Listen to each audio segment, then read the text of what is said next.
Hello. Today we will be doing the AMC 12A 2025. So let's get started with problem 1. Andy and Betsy both live in Mathville.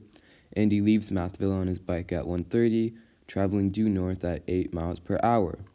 Betsy leaves on her bike from the same starting point at 2:30, traveling due east at a steady 12 miles per hour. At what time will they be exactly the same distance from their common starting point? Okay, so Betsy is traveling at 12 miles per hour, while Andy is traveling at 8. So Betsy will gain 4 miles per hour on Andy. So let's see how much distance she has to make up. Well, Andy leaves 1 hour earlier and travels at 8 miles per hour, so he will be 8 miles ahead. 8 divided by 4 is 2 hours it will take to make up that stagger. 2 hours from Betsy's starting time of 2:30. So the answer will be 4:30. Let's go to problem 2. A box contains 10 pounds of a nut mix that is 50% peanuts, 20% cashews, and 30% almonds. A second nut mix containing 20% peanuts, 40% cashews, and 40% almonds is added to the box, resulting in a new nut mix that is 40% peanuts. How many pounds of cashews are now in the box? Well, we will have 10 pounds to start with. 5 will be peanuts, 2 cashews, and 3 almonds. Let's say we're adding a nut mix which is X. X will have 20% peanuts, so 1 over 5 X is peanuts, 2 over 5 is cashews, and 2 over 5 is almonds. Now we can use the fact that the new nut mix, the 10 plus X, the new combined nut mix, is 40% peanuts, so that'll be 2/5 peanuts. And that'll also equal if we added the individual peanut amount. So we have 5 and 1/5 X. Let's expand this out now. We would have 1 over 5X equals 5 minus 4 equals 1. So the new nut mix we are adding to it will be 5 pounds. How many pounds of cashews are now in the box total? There would be 2 plus 2 over 5 times 5, or 4 pounds. Our answer is B. Now for problem 3. A team of students is going to compete against a team of teachers in a trivia contest. The total number of students and teachers is 15. Ash wants to join the contest.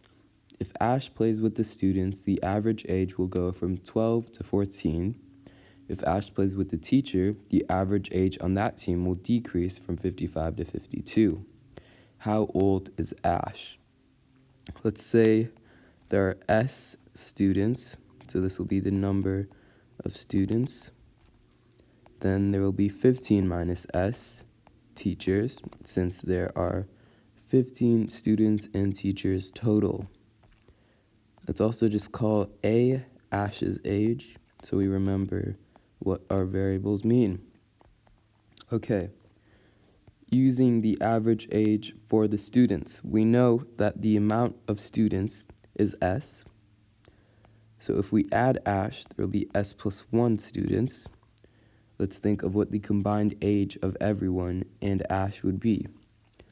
We can add Ash right there.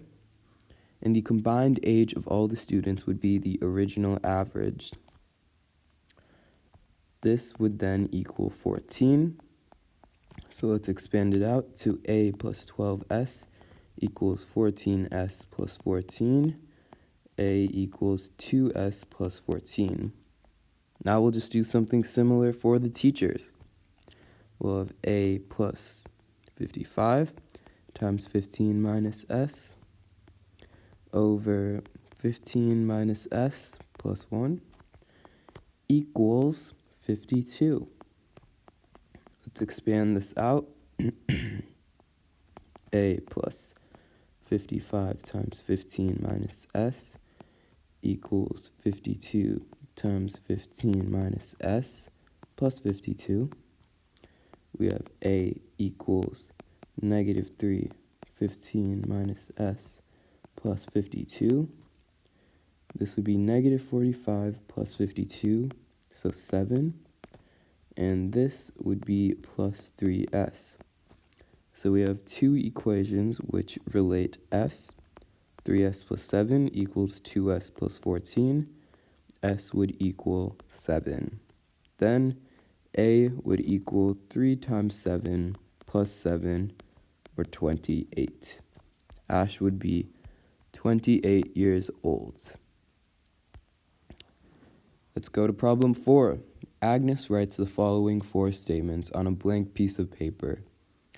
At least 1 is true, at least 2 are true, at least 2 are false, and at least 1 is false. And we have to find how many false statements Agnes wrote.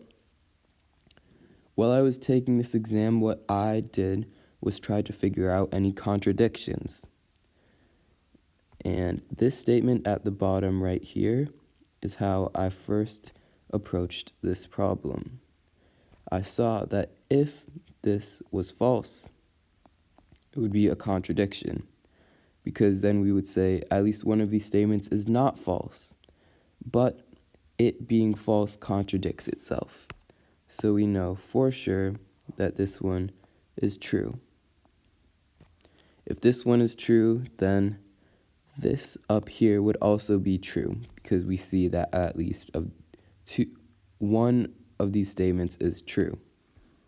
And similarly, we can also call this true. And we're just left with one more that we have to figure out the truth or falseness of. So, at least 2 of these statements are false. Well, we only have one statement left. We can't have 2 statements being false because the other 3 are true. So this will be false. And we have found how many false statements we have, which is just 1. Our answer would be B. Problem 5. In the figure below, the outside square contains infinitely many squares, each of them with the same center and sides parallel to the outside square. The ratio of the side length of a square to the side length of the next inner square is k, where k is between 0 and 1. The space between squares are alternately shaded, as shown in the figure. The area of the shaded portion is 64% of the area of the original square. What is k? Let's call the side length of the big square 1, just to make things simple. Then the area of this entire square right here would be 1. But we know the question is asking for the area of the shaded portion. The shaded portion is right here. So we would have to subtract out these non-shaded portions. We can do that by subtracting the area of the square, which is right there, that second one. Then we'll add this shaded square, subtract this one, add this, and so on. So the area of the second square is what we have to find right now. It would be having a side length of 1 times k, as it states in the problem. So then the area would be k squared. Let's go to the next one. It would be k times this thing right here. So 1 times k, or k squared. And then we have to square that to get the actual area, and not just the side length. Now let's go to this one right here.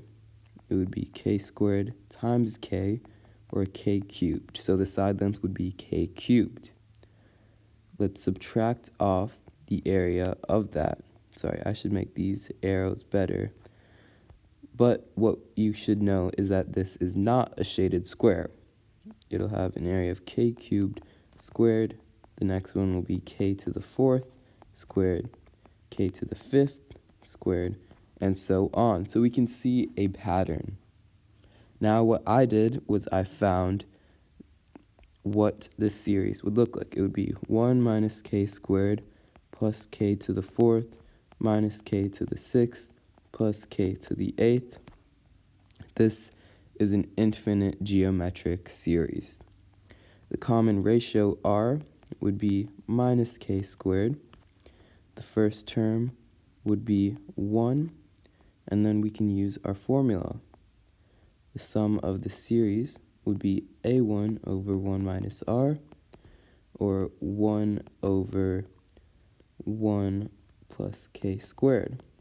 And the reason we can do this is because minus k squared is going to be from negative 1, I'll just write this, to 1. So now we have our sum of the shaded area being 1 over 1 plus k squared.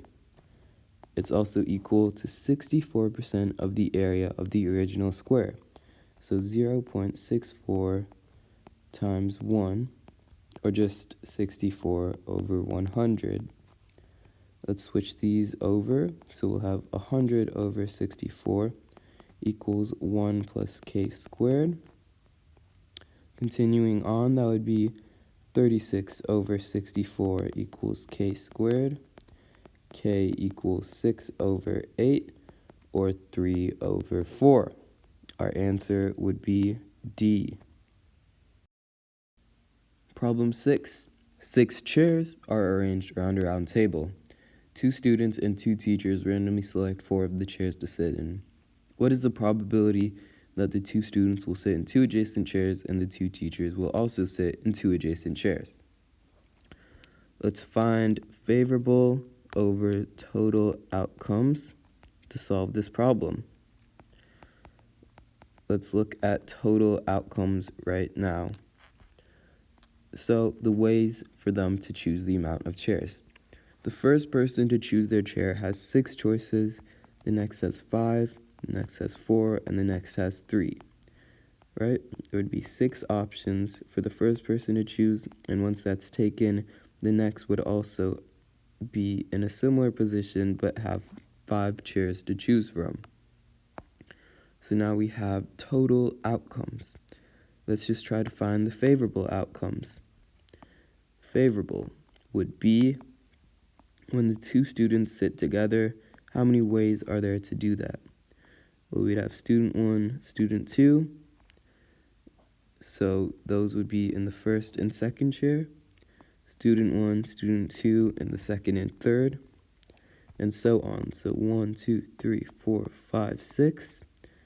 6 ways, and we can always switch student 1 and student 2. So 6 times 2, or 12. Okay, how many ways are there to get the teachers? Well, if the 2 students are sitting like this, then there are 4 chairs left for the teachers. We want them to sit in adjacent seats, so we would have teacher 1, teacher 2 in those 2 chairs right there, and similarly right here, where one is like this and one is like that. And our final case, our third case here, is teacher 1 and teacher 2, so there'd be 3 cases times 2, since we can always switch around teacher 1 and teacher 2, is 6. So together, we multiply 12 by 6 to get 72. 72 over 6 times 5 times 4 times 3 is what we are trying to do. 4 times 3 is 12, so this would go to 6. 6 over 6 is 1, so we're left with 1/5 as our probability. This is answer choice B. Now let's go to problem 7. In a certain alien world, the maximum running speed of an organism is v and depends on n and m. The relationship can be expressed as that, where k, a, and b are integer constants. That's important. In a population where all organisms have 5 toes, that expression, and for 25 eyes, that expression, where all logs are in base 10, what is k plus a plus b? Okay, let's first use our 5 toes equation. So we would have v equals k 5 to the a m to the b. So the log of both sides would give us log v equals log k 5a m to the b. But we also see in the problem it says log v equals 4 plus 2 log m. So then log v equals log of 10 to the 4th plus the log of m squared equals log 10 to the 4th m squared. We can equate the first thing we have here with the second, and since they both have logs, we'll just take what's on the inside. So we have k 5 to the a m to the b equals 10 to the 4th m squared. Okay, what if we get m on the same side? We would have m b minus 2 equals 10 to the 4th over k 5 to the a. And this side, right here, as the question says above, k, a, and b are constants. So this would also be constant. If this is constant, we want this side to also be constant. And the way to get that is for m to be to the 0th power. If m is not to the 0th power, then that side will vary. It will not be constant. So we have to have m to the 0 equals m to the b minus 2, or b equals 2. Let's do something similar for the 25 i's now. We'd have k n to the a 25 to the b equals v. So log v equals log k n to the a 25 to the b. And then the next one we would have log v equals 4 plus 4 log n, or log of 10 to the 4th n to the 4th equals log of v. We can equate them again. We'll have k n to the a 25 to the b equals 10 to the 4th n to the 4th. We would then have n to the a minus 4 equals some constant on the right. So we know that a minus 4 equals 0 and a equals 4. So we have a equals 4 and b equals 2. Let's just plug in to k 5 to the a m to the b equals 10 to the 4th m squared. So it would be now k 5 to the 4th m squared equals 10 to the 4th m squared. We can cancel these two. K equals then 5 to the 4th times 2 to the 4th over 5 to the 4th, or just 2 to the 4th. K equals 16. The question is asking for k plus a plus b. 16 plus 2 plus 4, which is 22. Let's go to problem 8. Pentagon ABCDE is inscribed in a circle, and that angle equals 30. Let line AC and line BD intersect at point F, and suppose that AB equals 9 and AD equals 24. What is BF? Okay, let me try to draw a circle and just a pentagon right there. We have A, B, C, D, E, and BEC equals CED. Okay, so BEC equals CED equals 30 degrees. Let line AC and line BD intersect at point F.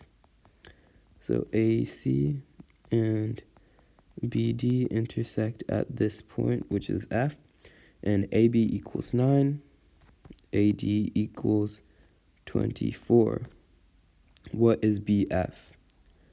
So I saw, while I was doing this, that this would form a triangle right here. BD, F is somewhere in the middle, and this would be 9, this would be 24. If we know this angle right here, we can find out what BD is equal to. So let's try to find out that angle. This arc right here, arc BC, I'll do it in this color. Arc BC has this angle and this angle both subtending it. So these angles have to be equal. And something similar happens for this angle and this arc, as well as angle DAC right here. This is then also 30 degrees. So this angle right here would be 30 plus 30, or 60 degrees. Let's use some law of cosines. 9 squared plus 24 squared minus 2, 9, 24. Cosine of 60 is half, equals BD squared.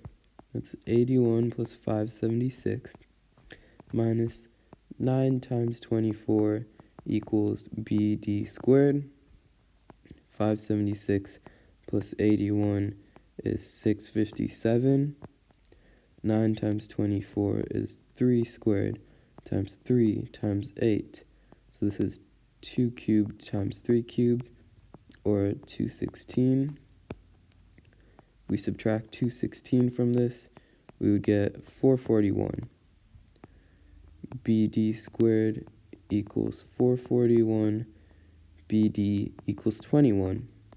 Okay, we are pretty close to solving the problem now. We have our triangle, let me redraw it, where this is 30, this is 30. We have BD equals 21. So if we call BF x, this will be 21 minus x. We have 24 right here for AD, and AB is 9. So let's use some angle bisector theory. We would have AD over FD equals AB over FB. And if we plug in our values, we would have 24 over 21 minus x equals AB is 9 over x.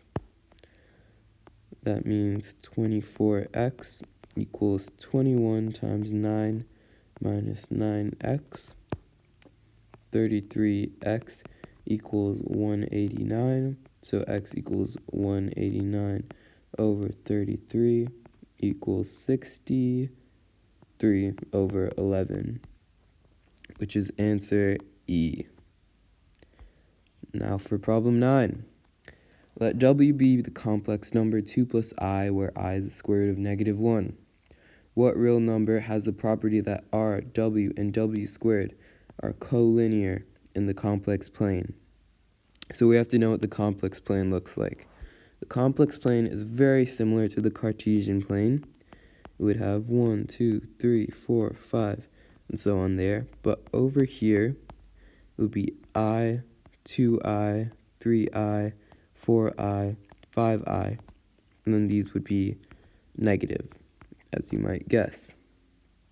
So if W equals 2 plus I, and W squared equals 2 plus I squared, that would equal 4 plus 4I plus I squared, or 3 plus 4I. The way we would plot that point is go to 3, go to 4I, and then go to 3 plus 4I. So then 2 plus I would be right there, and we would just have to find what R would be so that these can all be in the complex plane. R would be right here so that it would have no imaginary counterpart, right? So we just have to find where this line would cross this x-axis, or the real number axis. So right here, it goes down 3 and over 1, so then the slope is 3. It goes through the point 2 plus I, so if we go to 0, that will be at I minus 6i, or it would be 0, negative 5i. If this was in the Cartesian plane, that means this line would be y equals 3x minus 5. It would cross over the x-axis at something which is 5 over 3. So for our answer here, it would be E. Problem 10. In the figure shown below, major arc AD and minor arc BC have the same center O. Also, A lies between O and B, and D lies between O and C. Major arc AD, minor arc BC, and each of the two segments AB and CD have length 2 pi. What is the distance from O to A? Now let's start by calling the radius of this circle R. So we'll say OA equals R, and we know that this major segment here is 2 pi. So let's try to figure out what AD is, the minor segment of AD, I should say, and we'll use some ratios. So we'll say AD, the minor arc AD over OA equals the minor arc BC over OB. So to find out what AD is, we just have to find the entire circumference and subtract this 2 pi segment. So the entire circumference would be 2 pi r, since the radius is just r, and we subtract 2 pi to find just what the minor arc AD is. We put that over OA, which is r, and now we have BC, which we are told is 2 pi, over OB, and OB would be AB plus OA. AB is 2 pi, and OA is r, so 2 pi plus r. Then we're left with 2 pi r equals 4 pi squared r plus 2 pi r squared minus 4 pi squared minus 2 pi r. Let's divide 2 pi from both sides. We're left with r equals 2 pi r plus r squared minus 2 pi minus r, or when we put this all together, we have 0 equals r squared plus 2 pi minus 2r minus 2 pi, and let's use the quadratic formula. R is equal to negative 2 pi minus 2 plus or minus the square root of b squared minus 4ac. B squared is 2 pi minus 2 squared minus 4ac. We would have minus 2 pi all over 2. And let's simplify from here. We can try to eliminate the 2, but first let's simplify the square root. So this would be 4 pi squared minus 8 pi plus 4 plus 8 pi. These two would cancel each other out, so it's just 4 pi squared plus 4. Now we will have, if we try to eliminate this 2 on the bottom, minus pi minus 1 plus or minus the square root of pi squared plus 1, or simply 1 minus pi plus or minus the square root of pi squared plus 1. Now let's look at our answer choices, and we have 1 minus pi plus pi squared plus 1, just like we have right there. So our answer is B. On to problem 11. The orthocenter of a triangle is the concurrent intersection of the 3 altitudes. What is the sum of the coordinates of the orthocenter of the triangle? And it gives some points there. So first, let's try to imagine what this triangle would look like. It's useful that B and C both have the same y value right there. So if B was somewhere, let's just say here, this is definitely not to scale, but if B was somewhere here, C would be there. A has a higher y value, but lower x value, so it might be somewhere around there. And our triangle would look just like this. because it looks like this and these two are on the same line like that, horizontal line, then when we drop this altitude down, that means the intersection of whatever the other altitudes are will end up being on this line, and this line would just simply be the x-coordinate of A. A is 2, 31, so it would be x equals 2. Now let's try to find one other altitude. Let's say one right there, and we can find wherever it intersects, whatever this would be. And I understand that this is not to scale, so this point might be up there. Nonetheless, let's try to figure out how we can do that. So an altitude would form a right angle right there, meaning this altitude would be perpendicular to AC. AC would be a segment which has change in y over change in x of -4 over 16, or -1/4. So the line perpendicular to AC would have slope of 4. And now that we know that, we just have to find where it would run through B. So if it has a slope of 4, it would be y minus 27 equals 4 times x minus 8. Y equals 4x minus 32 plus 27, or 4x minus 5. Great. Let us just plug in our point now. We know it will run through an x-coordinate, which has a value of 2. So at 2, this will be 4 times 2 minus 5 equals 8.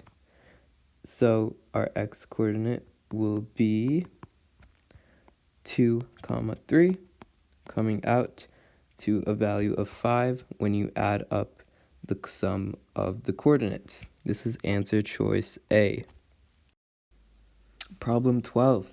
The harmonic mean of a collection of numbers is the reciprocal of the arithmetic mean of the reciprocals of the numbers in the collection. For example, the harmonic mean of 4, 4, and 5 is 30 over 7. What is the harmonic mean of all the real roots of the 4050th degree polynomial listed below? So first, let's see here in the arithmetic or harmonic mean right here, we have the numbers 4, 4, and 5. We have the reciprocals, and this right here is the amount of numbers. So we can also just put this in the numerator. Let's use that for what we are solving. We'll have 4050 things in the denominator, so we can put 4050 in the numerator because that's the number of terms, and we'll just have all of them summed up, their reciprocals right here. And this just goes on and on. Okay, how are we going to solve this? We're going to use something called Vietta's formula.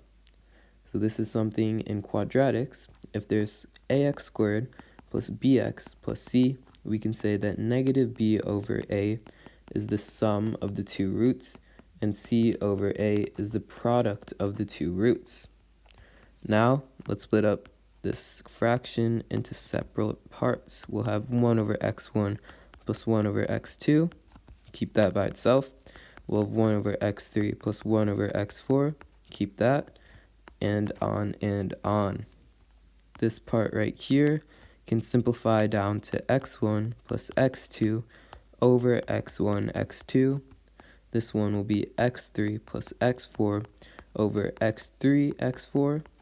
And we can just write this all the way down until we'll be at our last polynomial, which will be x 4049 plus x 4050 over x 4049 over or times x 4050. We know that x1 over x2 is negative b over a, and x1 times x2 is c over a. So we'll have negative b over a over c over a equals negative b over c. This will also be a negative b over c. This will keep on going, and we can see that there will be 2025 pairs of this. So 2025 pairs of this negative b over c. And the reason I'm just writing this 2025 times that is because in the question, b and c are the same for all of these binomials right here. So I'm able to write 2025 times negative b over c. That would be 2025 times, let's see, 4 over negative 3. So this will be our denominator. Let's put it all together. We'll have 4050 over 2025 negative 4 over 3 equals 2 over negative 4 over 3 equals 2 times negative 3 over 4, or just negative 3 over 2. That's going to be answer choice B. Problem 13. Let C equal the set of numbers from 1 to 13. Let n be the greatest integer such that there exists a subset of C with n elements that does not contain 5 consecutive integers. Suppose n integers are chosen at random from C without replacement. What is the probability that the chosen elements do not include 5 consecutive integers? So let's first try to find what number n will be. How many is n elements?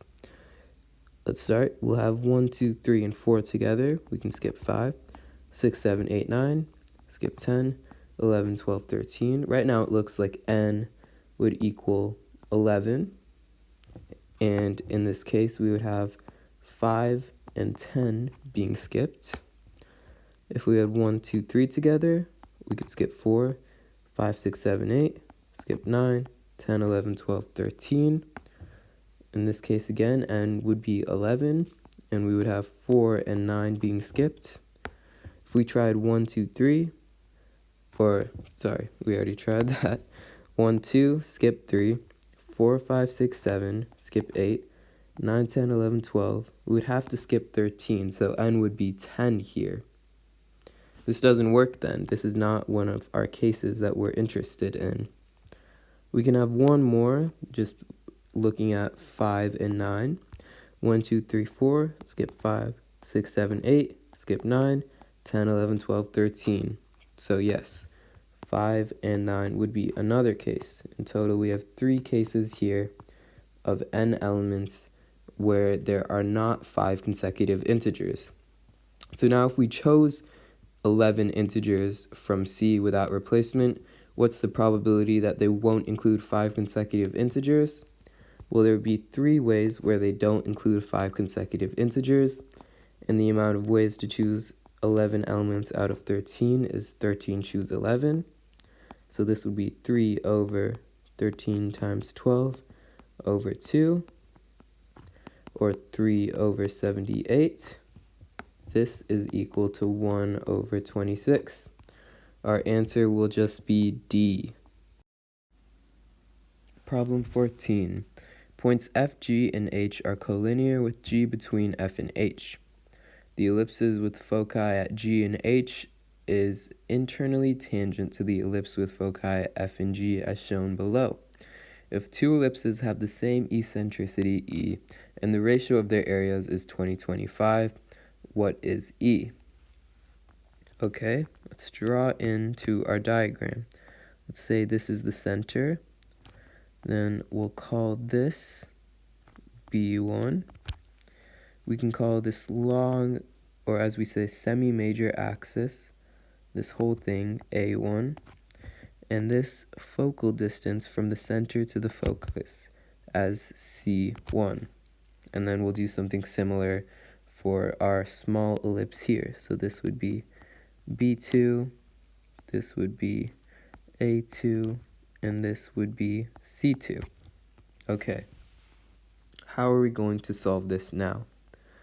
Well, let's try to equate to some things. So we'll have A1 equals, it'll equal C2 plus A2. We can see that clearly, but we have to know this distance right here. Well, this is just the focal distance, so it'll equal C1 plus C2 plus A2. What do we do with that now? Okay, let's remember what the eccentricity equation is. It says E equals C over A. That means A times E equals C. So then for our equation, we can say A1 equals, and because this is the second ellipse, it would be A2E plus A2 plus A1E. Or now we can rewrite it. We're trying to solve for E, so we'll put A1 minus A2 equals A2 plus A1 times E. And now we can get E by itself as A1 minus A2 over A1 plus A2. Okay, and now let's use the last part of the question that we're given, which is the ratio of their areas is 20-25. That means that A1 over A2 would be the square roots of that area, right? The areas have a ratio of 20-25, but the actual lengths would be the square root of that. So altogether now, that would mean A1 equals 45A2. E equals 44A2 over 46A2, or 22 over 23, which is answer choice D. Problem 15. A set of numbers is called sum-free if whenever x and y are elements of the set, x plus y is not an element of the set. For example, 1, 4, 6 is sum-free, but 2, 4, 5 is not, because 2 plus 2 equals 4. What is the greatest possible number of elements in a sum-free subset of 1 up to 20? Okay, so what I first did was I was thinking, let's start with the larger numbers. If we start with something way too small, like 1, 2, 3, then we're not going to have practically any numbers in the set, actually, because we know we can't have 1 in there. That'll be a disaster. Similarly, if we have 2, that would already bring up 4, 6, 8, 10, 12, and so on.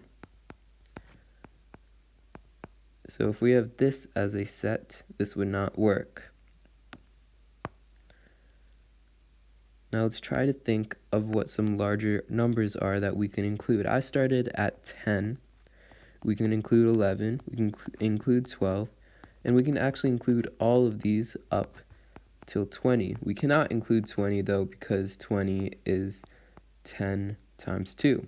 So this right here is 1, 2, 3, 4, 5, 6, 7, 8, 9, 10 elements.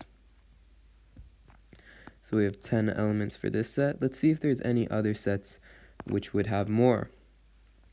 If we tried all the odd numbers, because 2 odds add to an even, we know we can include all of them, but this would still only have 10 elements. There's not much more we can do past this. I mean, we can have a set which is just 11 to 20, but this would also just have 10 elements. And going past this number is not possible. So our final answer would be 10 elements, which is C.